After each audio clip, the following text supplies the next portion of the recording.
This is Geek Gab with your host, Daddy Warpig. I am back.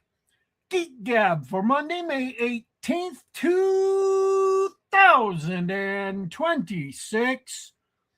And I have just realized that in my quiet, absolute confidence in the technology around here, that I did not change the settings on my devices.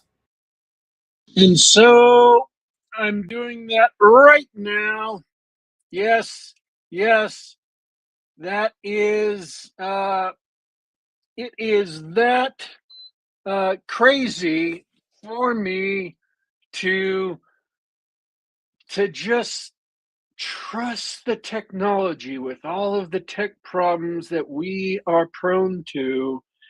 Gremlins, 10 years ago, when we started this podcast, Gremlins moved in and set up shop, and they absolutely have not gone away. But let's hope that by changing the settings, I can nevertheless maintain the high quality of performance that you, our fantastic audience, has come to expect. Today, we have for you reviews of two Ed Harris vehicles. Two Ed Harris phenomena. One being a George A. Romero, known best for creating and defining the characteristics of modern zombies in Night of the Living Dead, Dawn of the Dead, and Day of the Dead. And then in later movies, his Diary of the Dead trilogy and his fourth film in the Night of the Living Dead trilogy. But he also did some other smaller movies that did not capture the imagination of people nearly as much.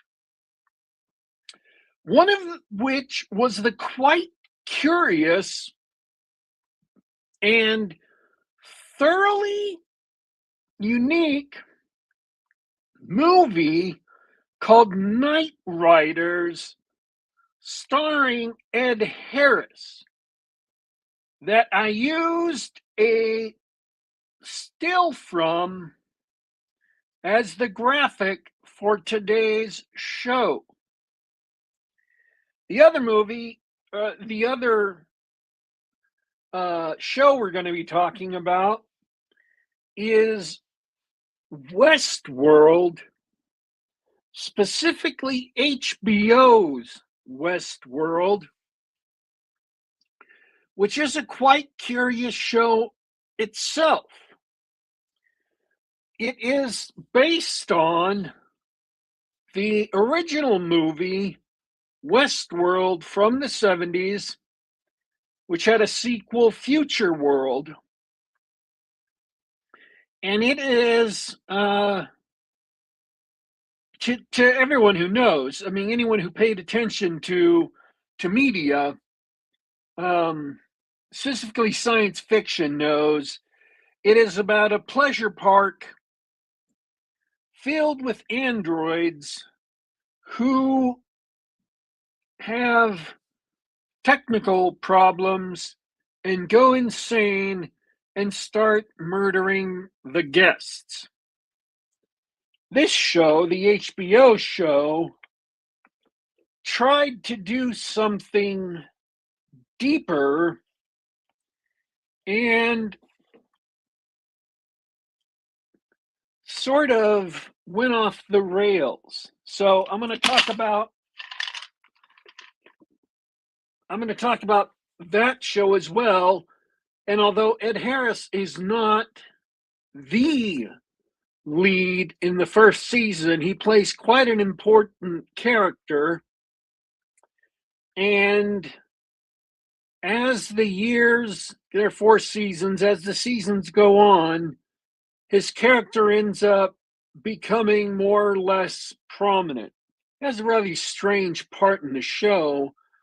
For most of the seasons, he has a self-contained storyline that doesn't do much to overlap with the main storyline of the show. It's really strange.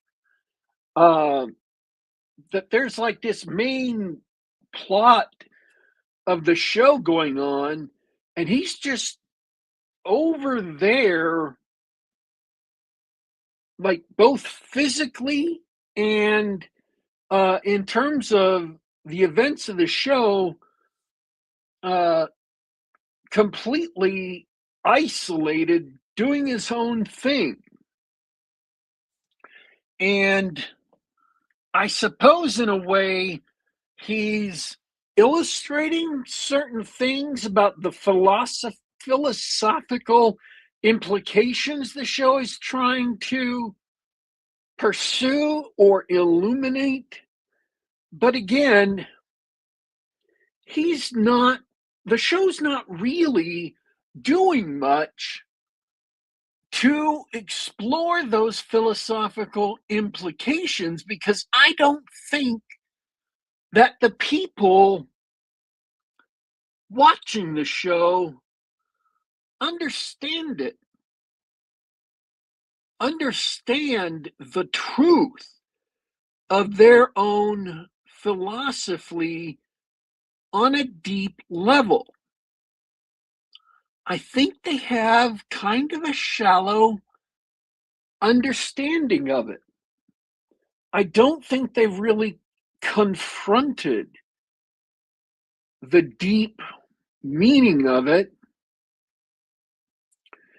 And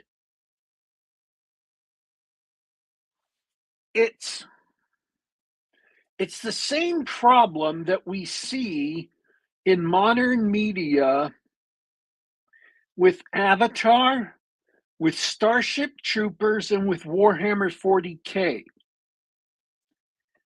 Humans always come first. Humanity always comes first.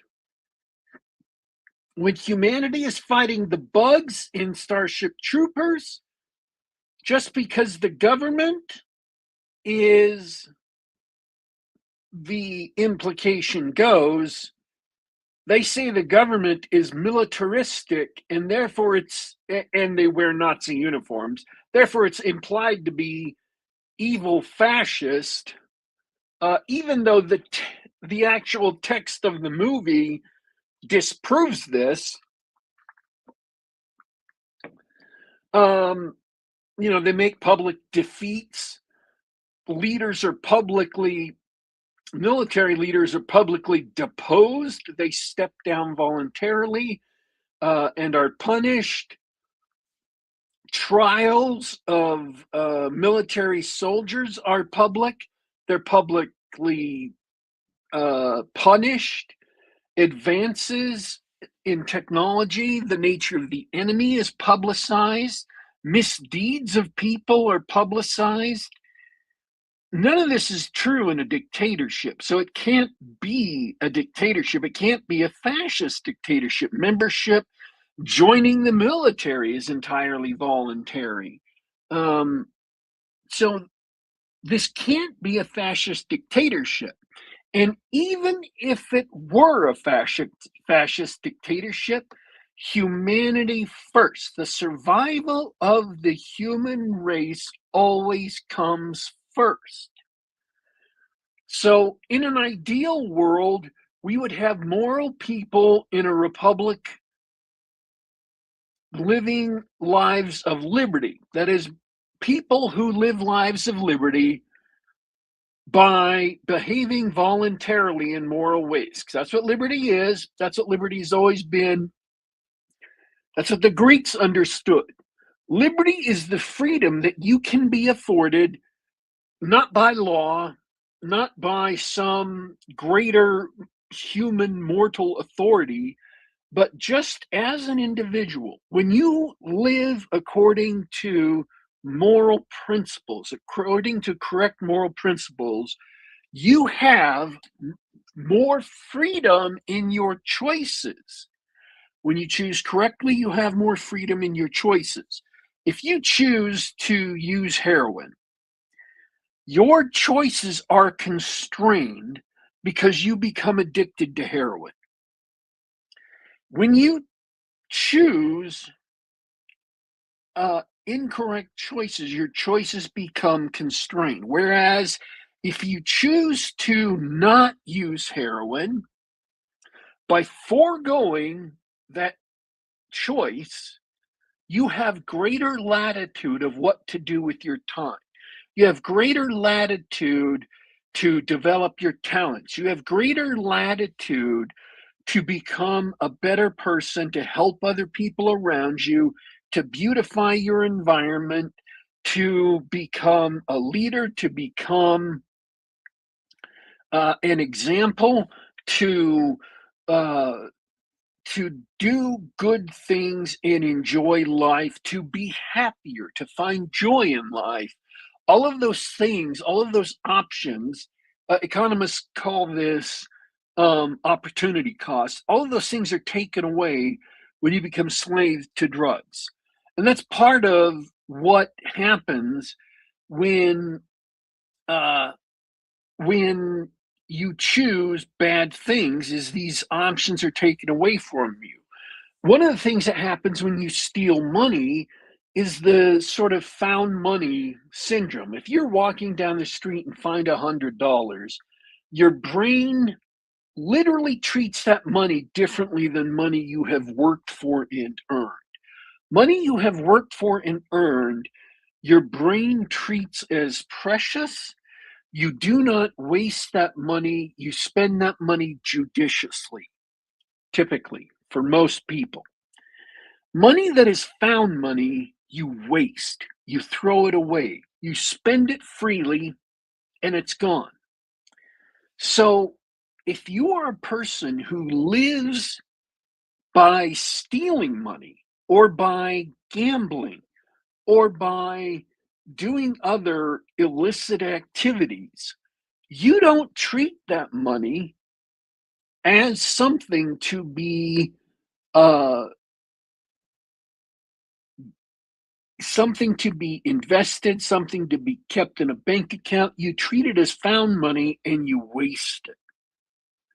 So your choices, just according to your human nature, are confined because of the way you earned your money. You don't have the opportunity to become a wiser person with your money. You don't have the opportunity to invest it, to see it grow, or to spend it judiciously and to have a nicer house because you're making more money, to have nicer things, to beautify your house, to wear nicer clothes, to become a better person.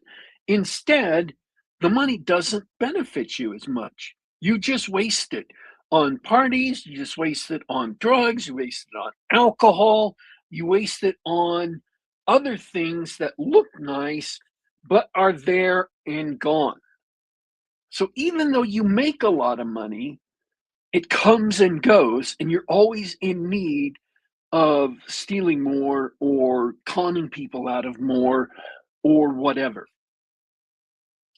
by making correct choices, it makes you a better person. And that's what liberty is. So, ideally, human beings live in a republic where liberty is the norm for the vast majority of inhabitants, where the vast majority of inhabitants work hard for their money and are responsible members of society.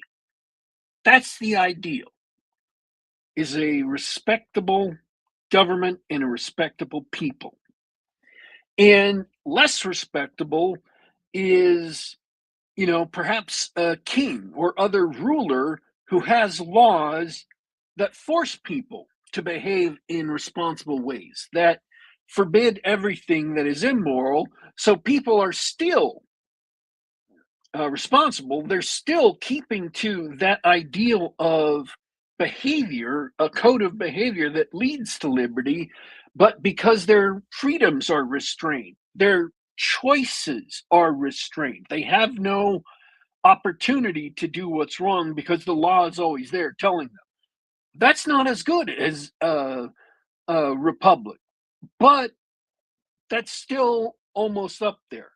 Less respectable than that is a cruel and draconic um, dictatorship that's run for the benefit of the people running it, where people are oppressed. Less respectable than that is a system of anarchy where everybody is being brutalized, but it's still some form of government. People must be governed well if possible, badly if necessary, but they must be governed. Here's the thing. I grew up in Germany, just across the border from Czechoslovakia when there was an Iron Curtain. I visited the Iron Curtain when I was young. I visited Berlin when I was West Berlin when I was young. I drove through East Germany to get to West Berlin. I've been to Checkpoint Charlie. I lived right next to communist Europe. I went to the Iron Curtain on a school visit. I went to two different concentration camps. I have seen ovens where they used to cremate the bodies of Jews and the mentally infirm and other victims of Nazi insanity. I have seen what dictatorships do to citizens, how brutal they are. I have seen where they have guard dogs. I have seen where they have mines. I have seen where they have fences and towers with machine guns on them pointed inward at their own country to kill people trying to escape because their country is a prison and the people inside are brutalized. I know on a deep level what it is to live in a horrendous place because I spent my first 10 years, I spent 8 years living in this place. It made a deep impression on me. And I left America when I was 2, and I came back to America when I was 10. So I didn't live in America until I was 10. I didn't know what being an American meant until I was 10. I was not immersed in American culture until I was 10. I didn't know much about American magazines and TV and music until I was 10. I looked at American culture through a straw, and that's all I saw was just a little bit I could look at through a straw. And then when I came to America, it's like the goggles were taken off and I saw all of American culture and I could understand um, what America was like. So I know the difference between freedom and liberty and uh, dictatorships. On a deep level, I understand that. So when I talk about Warhammer 40K, when I talk about Starship Troopers, and when I talk about Westworld, the TV show, and what the creators of that show don't get, but I get on a deep level, is this. Ideally, a republic of liberty where people voluntarily obey the laws. And if not that, a monarchy. And if not that, a dictatorship of virtue. And if not that, then communist China. But always, always, always, and if not communist China, then North Korea. But always, always, always, humanity first. Humanity first before the bugs. Humanity first before the Xenos and everyone else. The Imperium over extinction, before the forces of chaos, before the forces of the Eldar, before the forces of any of the other threats, the orcs, any of the other threats in the Warhammer 40K Grimdark universe. Humanity first, because we are humans and this is our species and we have a right to survive. So what the people making Westworld, the TV show, did not understand was that no matter how bad the deeds going on inside the park, which were just a tiny subset of the ultra rich, which were not all of humanity, which were just a tiny subset of decadent, degenerate, ultra rich, no matter what those people did, humanity first. Humans over robots, no matter what. No matter what grievances these flesh-covered machines have, humanity deserves to survive, and the point that the show was trying to give validity to by saying that these machines were sentient and that they were somehow suffering, it doesn't matter. Their quest to extinguish humanity was not moral. It was not justified. You perhaps could make a case that the people who attended the park may have been justified, but that's contraindicated by the actual text of the show. But let us assume, arguendo, that this was justified.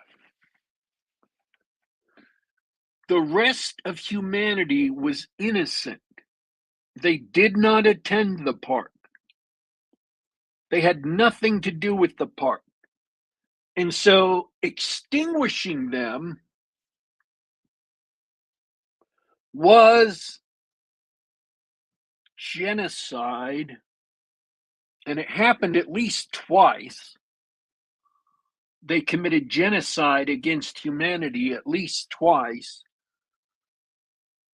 And this was, I mean, they committed genocide once, wiped out most of humanity, and then the survivors, they committed genocide against the survivors again, and then they turned the survivors of two waves of genocide into slaves, programmed their minds to make them obey commands, and then went among those survivors and killed them at will, treating them as if they had, as the androids had been treated in the original park.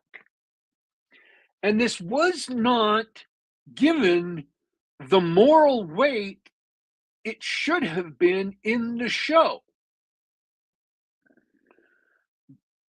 Billions and billions and billions of people dead.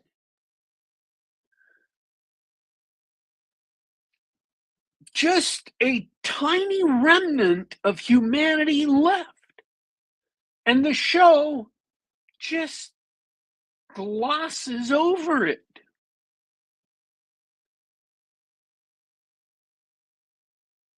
They do not present these monstrous events with the weight that it deserves. There are perhaps 100, 200 of these, they call them hosts, and they are robots with organic parts, robotic brains, that is, electronic brains. So they are not human. They can be shot and quote unquote killed, and then they're taken back to a facility underground, their memories erased, their bodies fixed with, what are essentially like the flesh binding tricorders from the later years of Star Trek. And then the next day, they are perfectly fine with no physical or mental scars. And in the beginning, they're not sentient or sapient. They're just programmed with a mimicry of human emotions in Westworld. So you look at, they're not human. They're not on the same level as human. They are literally constructs. They're golems. As RUR, the first appearance of robots in fiction is, they're golems. They are mud animated by a little scroll put in its head by a rabbi. They are no more complicated than that. So why? I have an argument to be made that indulging your basest of desires with these robots is indeed degenerate and decadent. And the violence is wrong, but what is more wrong is the sexual sins. Um,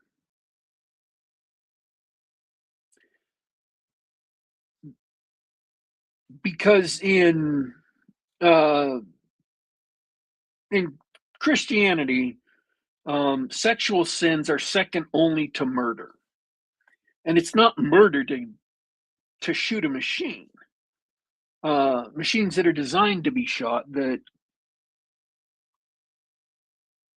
have no memory. I think that is grotesque.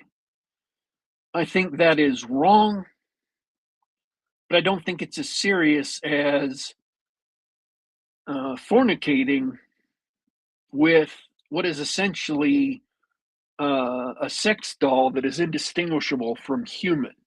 I think that the park is an open invitation to um, to illicit acts, and the hosts, when you're getting ready to get dressed as you're going in the park, literally offer themselves to the guests. So it's done right away, right up front, and they're not even subtle about it. They send out to men female hosts who are incredibly beautiful, um, and they offer themselves to male guests. So it's an open inducement to this, and I think on a social phenomenon, it is openly uh, like heroin. It is offering to corrode the character of people highly placed in society. Why am I going on about this? Because if the show had more insight into human nature, they could uh, they could make the point that people who came to the park who fell for these inducements, that they would become more and more corrupted, not just inside the park, but in their actions outside the park. And as businessmen, as civic leaders, as politicians, it would be a place that, unless you just never visited, uh, it would mean eventually your corruption, and you would become susceptible to bribery, to adultery, to all sorts of acts that would um, destroy the leadership of your nation. And it could be argued that that would make people a very subtle way to play it would be that would just destroy the character of the leaders of your nation, which would eventually lead to its downfall, because people without character cannot stand against whatever forces of corruption exist within a society, and the society would slowly fall apart. That's a bit too abstract for a TV show, and that would operate on the scale of tens or, you know, scores of years. But um, you would also make the case that Or you could also base the show on the easy one to do would be bribery. That would make you, if you brought them to Westworld and they indulged in these activities, that would make them more likely to indulge uh, in these activities outside the park. And if you had people from a foreign government or from other entities spying on them outside of the park, you could catch them in illicit activities because sooner or later they're going to carry those fantasies that they're indulging in with them outside of the park. Sooner or later, everything that you engage in fantasies, you're going to want to engage in reality, and you're going to try to engage with it in reality. Um, and I'm talking specifically about um, uh, sexual fantasies here. Violence, play violence operates differently. It's not directly connected to your pleasure reward centers.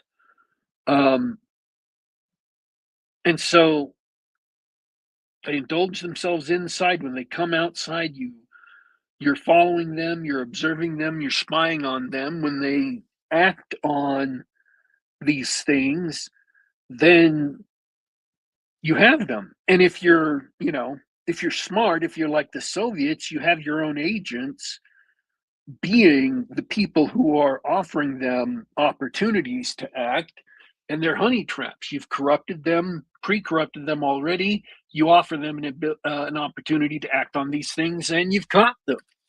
That is another way to play um, that is more true to human nature and a more direct means um, to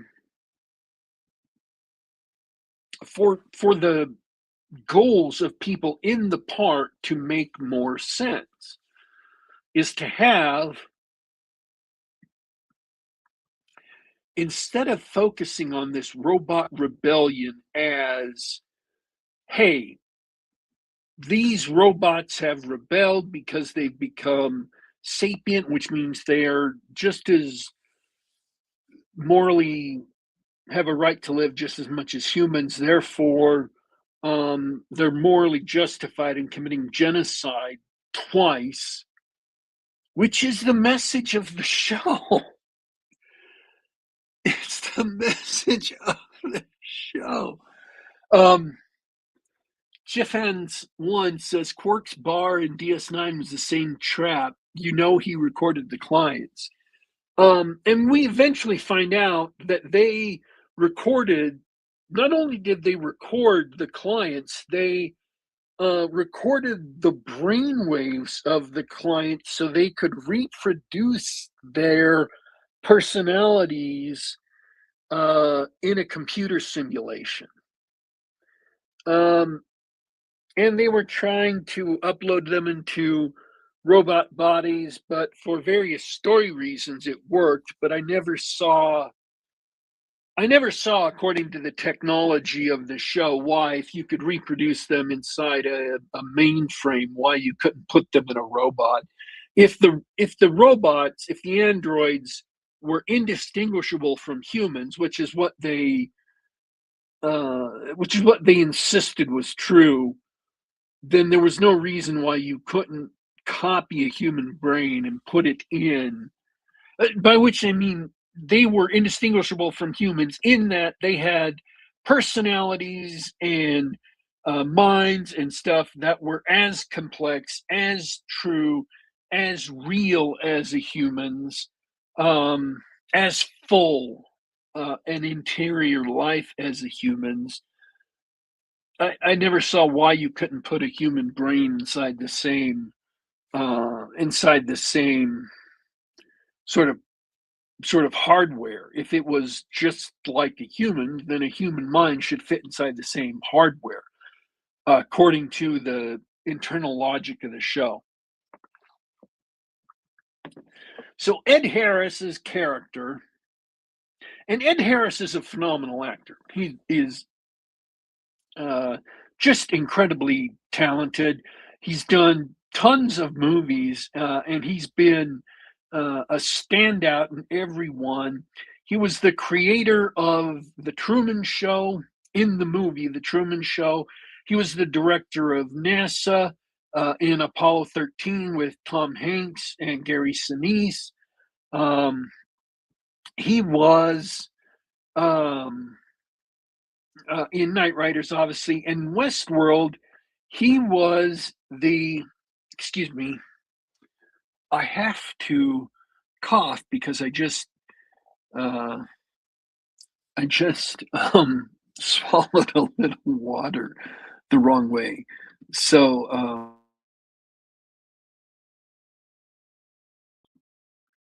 excuse me for having to pause there for a sec. Um, so in Westworld, he is the Man in Black. In the original movie, um, the Man in Black was played by Yul Brynner, and he was a robot hunting down humans. He was the chief villain and nightmare of the movie. And Yul Brynner, obviously, fantastic actor, just great. Was in the Magnificent Seven, the original Magnificent Seven, which is just a phenomenal movie. If you haven't seen it, go see it. He was in The King and I, which he was incredible. And his character in Westworld looks like and acts like who he was in the Magnificent Seven. I mean, he wears the same outfit, the same all black outfit, except he's a bad guy instead of a good guy. Wears a black hat, black clothes, and Ed Harris's character is cast as a bad guy, as this evil person who kills people ruthlessly, only he's human. And so it's a subversion of the original movie. It's a deconstruction of the original movie because it's bold and exciting and new and unheard of to deconstruct the original movie. And I get wanting to change elements of the original movie, except the original movie came out in the 70s, and you're making this new one like 50 years later, almost 40 years later. So there's no need to flip the script on it because very few people are remembering the original movie and needing big surprises about it. That's not going to be a big surprise. Oh, wait, the Man in Black isn't a robot. He's a person. Wow, my mind is totally blown. Especially if you're going to have him be a human. They're just pushing this. They're pushing the same thing that gets pushed in zombie movies. Humans are the real monsters. And we're back to what I was talking about at the beginning of the show. You know, in zombie movies, humans are the real monsters. In Warhammer 40K and in Starship Troopers, humans are the real monsters. No, humans are not the real monsters. Monsters are the real monsters. Robots are the real monsters. Bugs are the real monsters. Xenos and Chaos Demons and Chaos Marines are the real monsters. Humanity is precious and they must be preserved. Humans are monstrous and always have been. And I don't want to regale you with all the real life stories of humans being monstrous. They are. Humanity has always been monstrous. Because in order to survive in what we call this vale of tears, We have to have an apathy to other people's suffering beyond our own tribe. And the apathy is inbuilt to us. The greatest, highest, most moral achievement humans had before the coming of Christ and the birth of Christianity was a benign apathy, where you weren't malevolent and going out and killing other people and hurting other people and torturing other people, where you just strove for the survival of your tribe. And when you needed stuff and another tribe had it, you went and killed them and drove them off the land and took their stuff. That is the way everybody lived up until 30 AD, when Jesus Christ started preaching something different.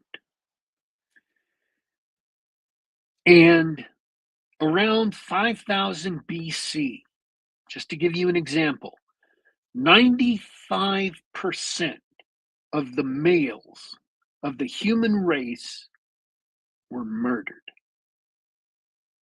by other humans. They just were slaughtered. And in many cases, all of the old women and children were also slaughtered with them. And in some cases, the people being slaughtered were eaten, were cannibalized. 95% of the men of the human race were slaughtered, and the marriageable women, the young women, were taken and made into wives of the tribe that wiped out that other tribe. Absolutely monstrous. Around 5000 BC. Okay? This is what humans are capable of. Monstrousness. That is the malevolent apathy. But humans are also capable of something more. And Christianity taught something more. It taught that we should be kind to people who are not of our tribe or not of our people or not of our city state or not of our country or not of our nation, not of our religion, not of our race. We were taught that all of humanity is our neighbor and that we should be kind to our neighbors. We should love our neighbors as ourselves. So, even today, that is a hard sell for people. Even today, that is not practiced across most of the world. But we are capable of it as a species. We can rise above our own monstrousness. So the human race is not monsters because we can be better. Monsters cannot be better. A George Romero zombie is a mindless eating machine. It kills humans and consumes their flesh. That's what it does. Tyranids kill. Orcs kill humans. In Warhammer 40K, there is no possibility of peace. Monsters cannot be other than monstrous. And in this show, the hosts are programmed when they are just who they are, but one host sort of wakes up and she becomes a monster. And then she spreads all of her monstrousness, all of her monster impulses to a bunch of other hosts, and they all become genocidal machines. And the show says they're sapient. The show says that they are intelligent. But a truly intelligent race, a truly intelligent species has the ability to choose. And I don't see that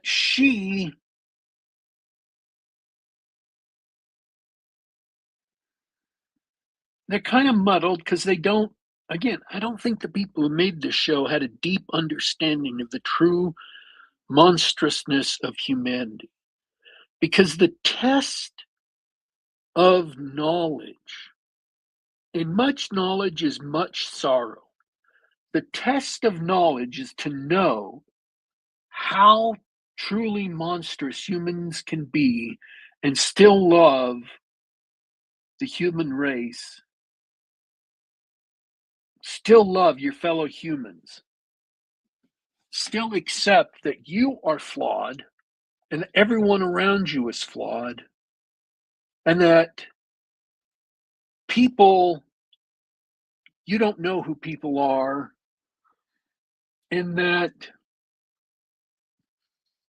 many of them in the past had no chance to be better. If you were born a Mongol and you were part of the Mongol horde, the horrific things that you did as part of the Mongol horde under Genghis Khan, you never had a chance to be better. You never had a chance to be taught different. And they may horrify us, but to condemn them, to hate them for their actions from now, they didn't have a chance to be better. So all we can do is look at that time and that place and say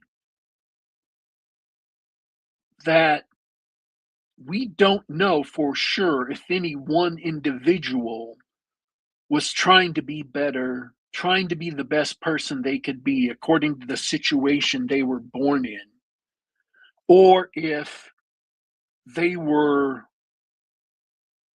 not, if they were trying to do evil, if they were not living up to the standards of truth that they knew, that they were taught. All truth, all true morals, um, if you're trying to live up to them, if you're trying to, uh,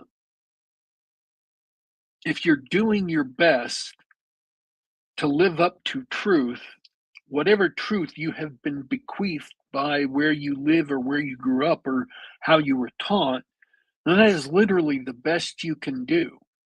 And so, since we don't know what any individual person was doing, it's really, we can't condemn them fully. We can say that is bad behavior and we need to improve beyond it. But communist China today is engaging in things that are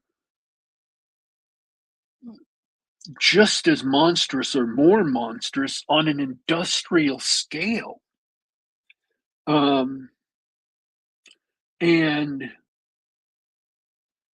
many places in the world are engaging in what are, to me, unthinkably monstrous things. They're not into the killing and the raping as the Mongols are. They're doing different monstrous things, and absolutely not as monstrous things as the Mongols, but they're still monstrous. But we can be better, and people can do better. But these robots, the way they've written them for the Four Seasons, weren't doing better. I don't think the writers of the show knew enough about the real monstrousness of human beings. I don't think if they had understood the real monstrousness of human beings, if they had confronted that directly, I don't think that they would be capable of saying that the human race has been monstrous for as long as it has existed on the earth. Tribes in pre-written history had anywhere from 30 to 50% of their deaths were caused by violence from other tribes. 1 in 3 to in some tribes up to 2 in 3 caused by violence, meaning they were engaged uh, in fighting against other tribes. And this was before what was happening in 5000 BC. This was, you know, uh, 10,000, 12,000 earlier. Humans are violent. When you're losing 2/3 of your adult, not to disease, not to starvation, not to, natural causes like cancer or something, when you're losing that to getting their brains bashed in uh, with stone tomahawks or spears or whatever, that's a violent species. And I don't think people who haven't confronted that and understood that that's what people are, that that's what the human race is, that that is what lives inside every one of us. And it's only the civilization that we grew up in, and it's only the values that we were taught that keeps us from being that. And if we stop teaching those values, we stop passing them on to our children, that they can devolve culturally to that. There is no physical or genetic things keeping them from becoming that. Epigenetics play a role. So that's how the theories go, that epigenetics do play a role, but there is nothing stopping us from becoming those kinds of people again, save only it be the values we pass on to our children. So once you have confronted that monstrousness and understood it, and once you have forgiven it and loved the human race anyway, then you have to know humanity first. And I don't think the people, and it's common because these arguments come up all the time. I just saw a cartoon today where someone was saying that the Xenos and the Orcs and all those people in Warhammer 40K are morally superior to the Imperium because it's a brutal dictatorship. And this hating of Warhammer, in an American context, in a Western context, which is where this only matters, hating the Imperium is also hating America. Hating the Imperium is also hating the West. And hating the West is hating the civilization that teaches people to be at peace most of the time. And hating the civilization that teaches people to be at peace most of the time is another step on the road to destroying the peace that we hold. So,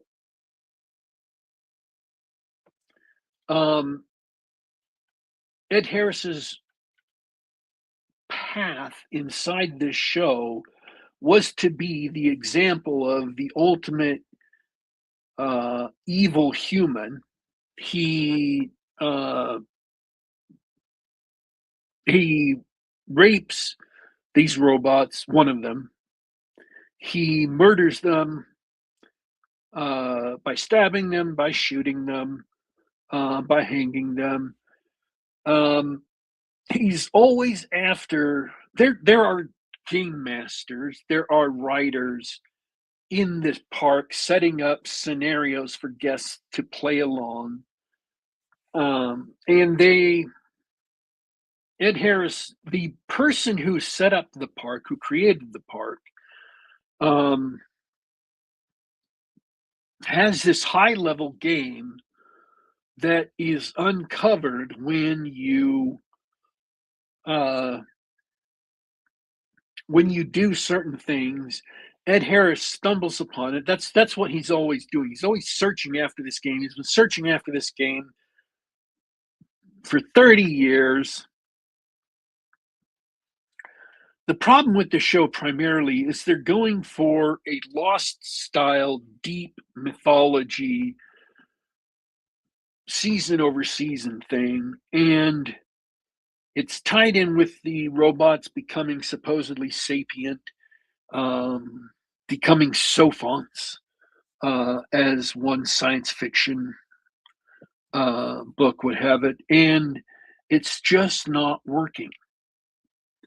And because the show is built on sand, it kind of falls and falters.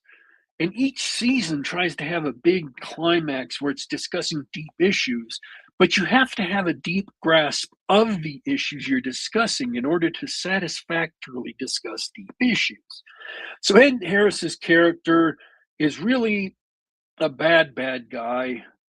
And the last climax of the show, the robot who becomes sapient and starts the genocide of the humans in the park, starts the murder of the humans in the park, is Dolores, who is the blonde woman you see all the time in the commercials and the pictures. And she is the woman that Ed Harris's character, the robot the Ed Harris's character rapes. And again, I am against that. I am not dismissing that and saying that's a good thing. I am against that because that is a horrible and horrific thing to do. That is a horrible activity to engage in. And a person who engages in rape inside the park will sooner or later want to pursue those kinds of activities outside the park. It is so I think it is completely immoral to do that. I think that is repugnant and I think that is wrong. I am not in any way, shape, or form excusing his actions or saying he's not a bad guy. He's not a corrupt person. He's not an evil person. He is. He is evil. He is corrupt. He is a bad guy, and I'm not excusing that. What I'm saying is they made him such an over-the-top bad guy in an attempt to justify the murders in the park. They made him so evil so that you would feel sympathy for Dolores, you would feel sympathy for the robots, and you would cheer on the rebellion and the murders of the humans. It is a screenwriting or a writer's trick that in order to justify murdering all the humans in the park, you show one human being as bad as possible so that you're completely on the side of the robots and saying, oh, look at all these robots. They've gone through so much. So, yes, we should kill all the humans. Kill all humans. And the skillfulness with which they deploy that idea determines whether or not the revolution is acceptable to you. The other problem is you're watching Westworld. You know it's about a robot revolution going to kill humans, and like Surf Dracula, in the past, you would have that fool surfing in the very first episode, but in modern day streaming, the whole first season got to be how he gets his surfboard, and you see him surfing for 5 minutes in the last episode of the first season. So guess what they do? Guess what they do? The entire first season is all about the robots gaining sapience, and they show the beginning of the rebellion right in the last 5 minutes of the first episode. And the entire second season is about the aftermath of the rebellion with flashbacks to the rebellion. They just skip over most of the killing. They skip over the meat of the show. So I don't know. So yeah, that Surf Dracula tweet gets quoted all the time because it really is a brilliant encapsulation of modern television show processes, and they fell right into it. Okay, I want to talk about Knightriders a bit, because we're running out of time here. We actually started on time today, and I'm running out of it. So, Knightriders is a completely bizarre and movie that is out of it. Westworld is entirely of its time, of the 2010s. It is just completely marked by the time it was written in. And George A. Romero's Knightriders is a movie that is so bizarre when you're watching it, because it isn't like anything you've ever seen before. And it's something that only makes sense if you understand the 70s. And even then, it's still a little bizarre to see. In the 60s and 70s, you had a lot of people that were very disgruntled with modern society. And so they opted out of society, and they would go off and form little communities, little communes, or they would start following the dead, the Grateful Dead around the country, or they would do whatever. They would just form their own isolated communities and live according to their own values. And so carnivals have always been like that, where the people lived in and traveled with their show, and they formed their society with their own languages, their own mores, their own traditions, and they were very clannish. They didn't interact much with the people around them except through the different attractions in a carnival. Well, Knightriders is about this traveling show that is this traveling community. The people who have formed a cult of personality, formed this cult of uh, morals, this cult of morality based on the King Arthur mythos and Camelot and um, the knightly chivalry,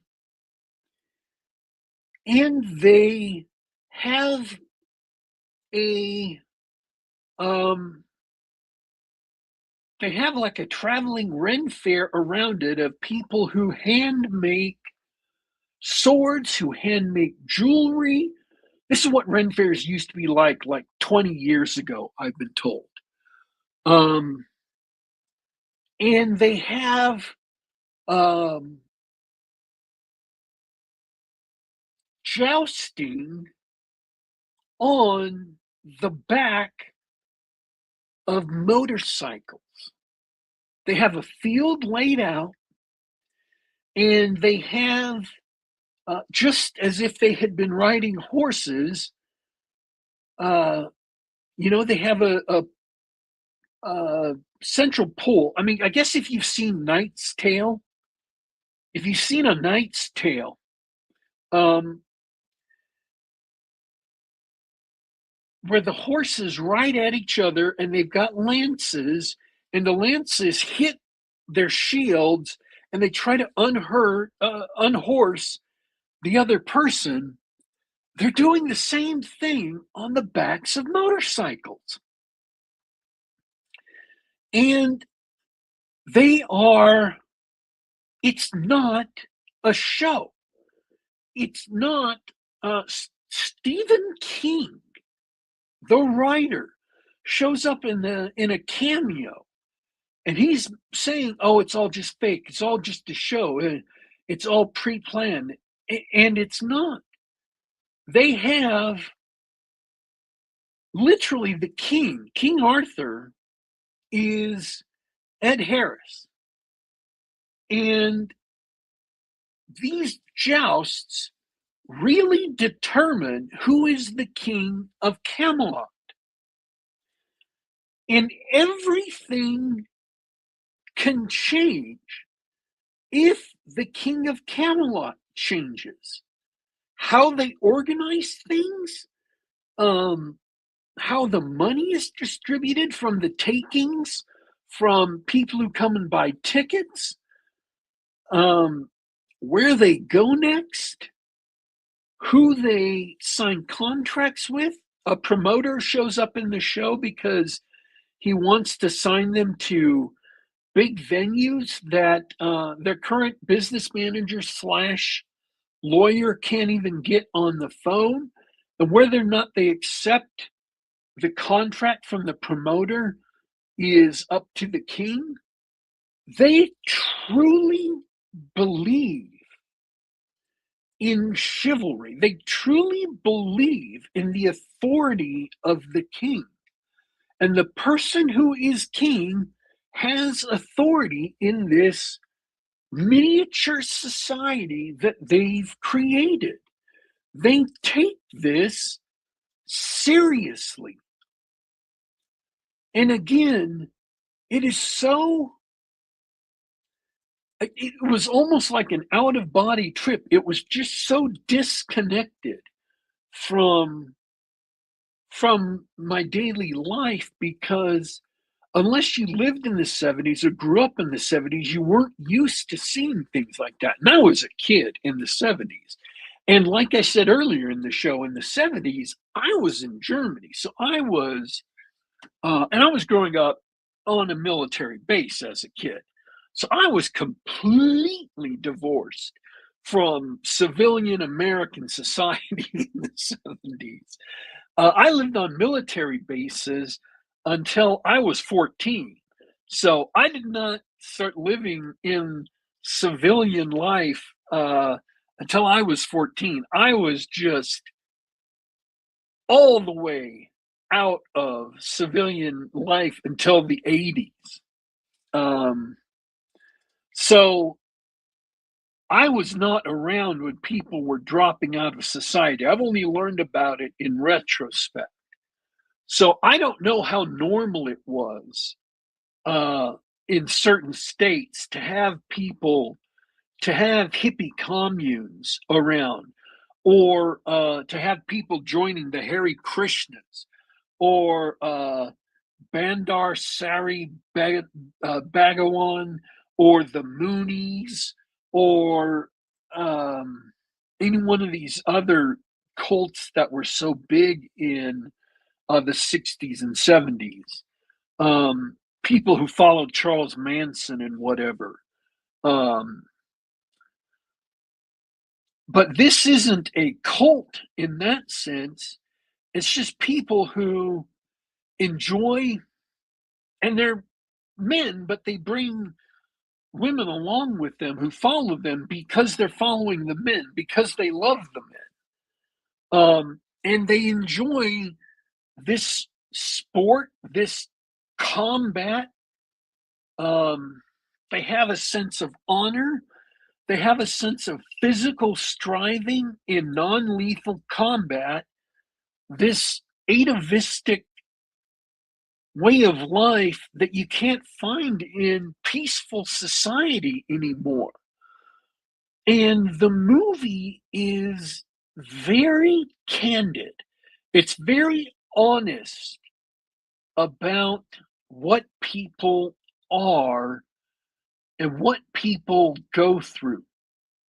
There's a girlfriend that starts following these knights, um, and girlfriends get dumped. There's a prominent, and I don't want to give this away because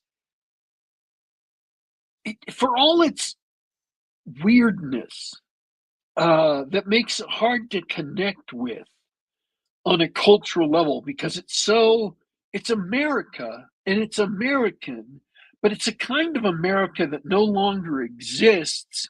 And it's a kind of America where people have stepped back from society and adopted this chivalry and um, adopted this moral code, this honor code that is so medieval. Um, and they're just traveling around putting on shows that the audience takes as that are quite dangerous. I mean, people get injured and capable of being severely injured. They have a doctor on the scene, and at one point, a spectator gets hit by a motorcycle, gets taken off to the hospital. And they have insurance. They do this legally. They get legal permits to come into town and do this. They have insurance to cover their shows, and they're living hand to mouth because repairs on the bikes are expensive, fuel and oil is expensive, travel is expensive, food is expensive, gasoline is expensive. So they're just barely scraping by. Um, and they live in costume all day and they play music, medieval music, folk music, not like protest song folk music, but music of the era that they're living in. And they just become these people. And whereas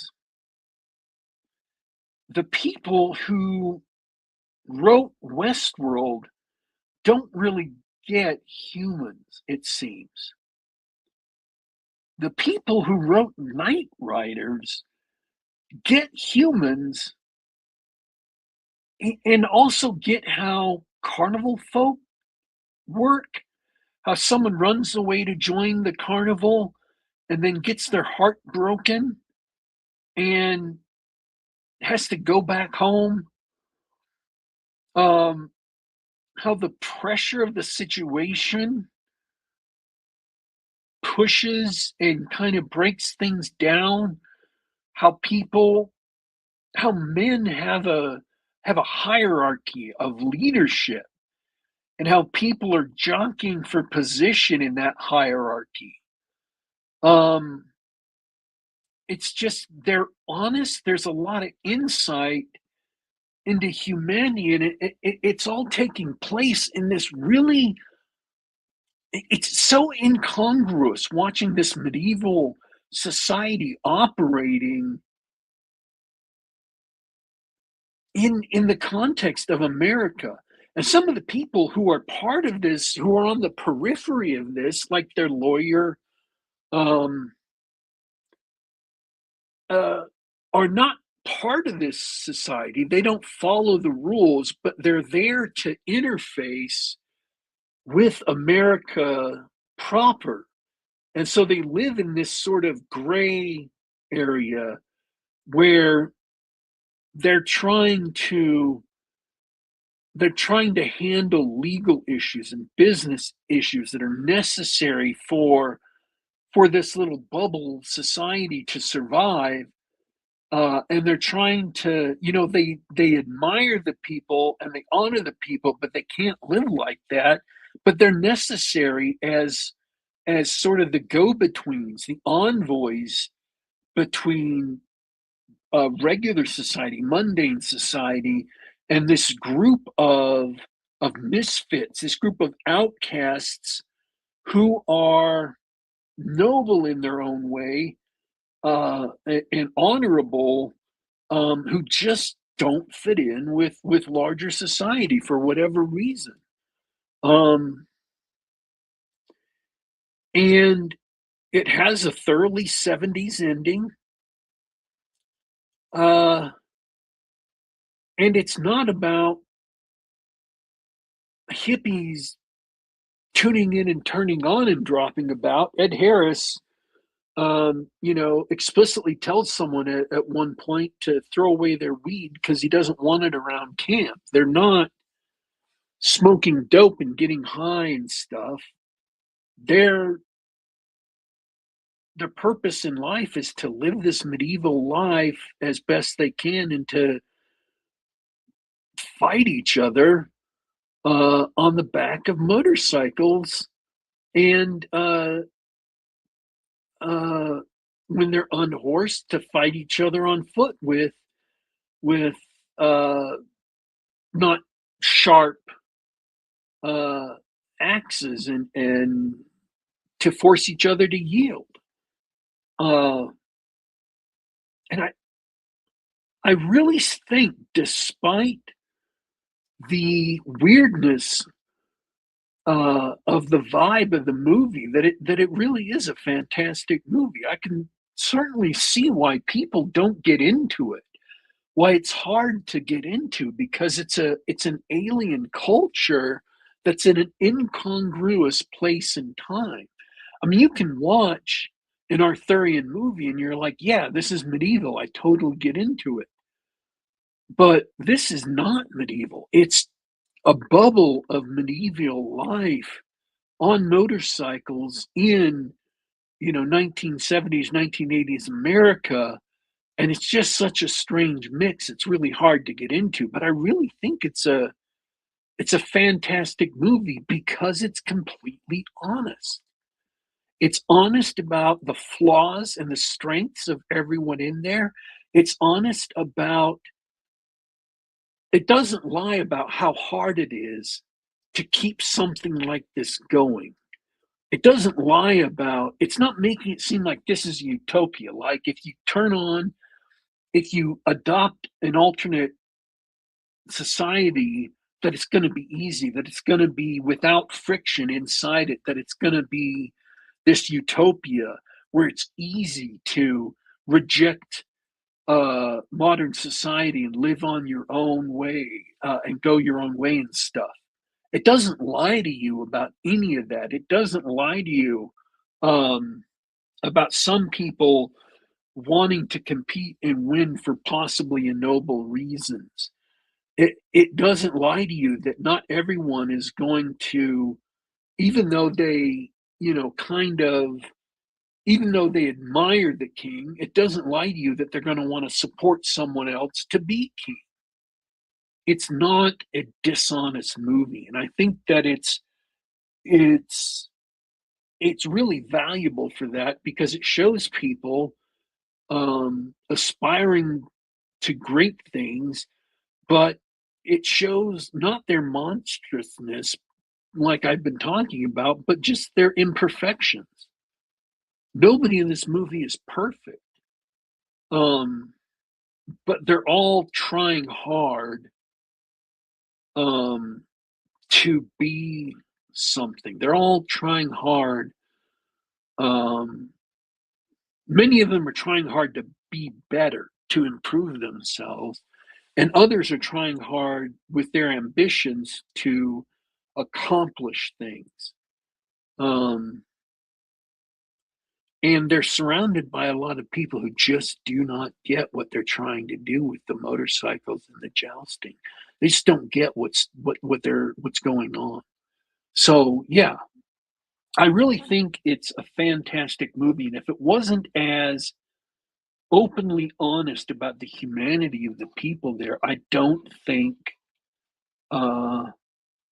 I don't think it'd be as good. And I just don't think Westworld is as honest. I don't think the people who were writing Westworld were capable of being as honest. That the humans were capable of being as human in their show because I don't think they understood people as well as the people who wrote Knightriders did. So I really think you should go watch Knightriders.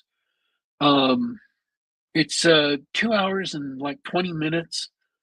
Um, because it's a glimpse into a different time and place that only lasted for a short while, less than 20 years, and it was already dead by the time this movie came out. Um, so Westworld is very definitely of its time, and this world is of its. This movie, Knightriders, is of its time, but in a good way. It's of its time in the sense that it preserves. It's a time capsule of its time. It's not dated in that sense. It preserves its time in a way that if you go into the movie and you know of that background, you'll be able to even if you feel that it's bizarre, even if you feel that you don't like you just don't connect with it. Um, Maybe knowing about that time and place will give you some enough to connect with it and say, okay, these are people who, when everybody or when large swaths of people were dropping out to do drugs and to live in communes and stuff, these people dropped out to live a medieval sort of lifestyle, to live by chivalry and live by an honor code, and to become a traveling, carnival of sorts, to let people watch them joust, to let people watch them fight, to let people watch them live, sincerely live this chivalrous time in King Arthur's court, not as a show, not as a performance, but as a deep reflection of who they sincerely were, of what they actually believed. Um, and that was, if you understand that going in, maybe you will connect more with the movie than I did, and maybe you'll enjoy it more than I did, or maybe you'll have the same reaction I did, which was like, "Wow, this is this is odd," but I really think it's a fantastic movie. Just it's culture shock. I think watching it gives you some sense of culture shock. Okay, that's it for today's show. We started bang on at 8 o'clock my time. We're ending bang on 9:30 my time. All right, folks, this has been Geek Gab for Monday, May 18th, 2026. Talking about Westworld, Warpig watches Westworld, and Knightriders to Ed Harris phenomenon. I definitely recommend Knightriders. And honestly, I did enjoy Westworld despite the philosophical problems I had in the show. Even through the bad seasons, there was enough of interest in a sort of cyberpunk science fictional sense to keep me watching, but I would not recommend it because it wasn't so much in an entertaining way, it was in a dissecting it and there were some cool ideas sort of way. And also sort of like, oh, how could I have rebuilt this or how could I have built this to really work? So we are here just about every week, 10 p.m. Eastern, 7 p.m. Pacific, to bring you the best podcast out of the West. I am signing off for the youtube.com/geekgab, youtube.com/geekgab. I am signing out for today, but don't you worry, don't you fret. I will be back.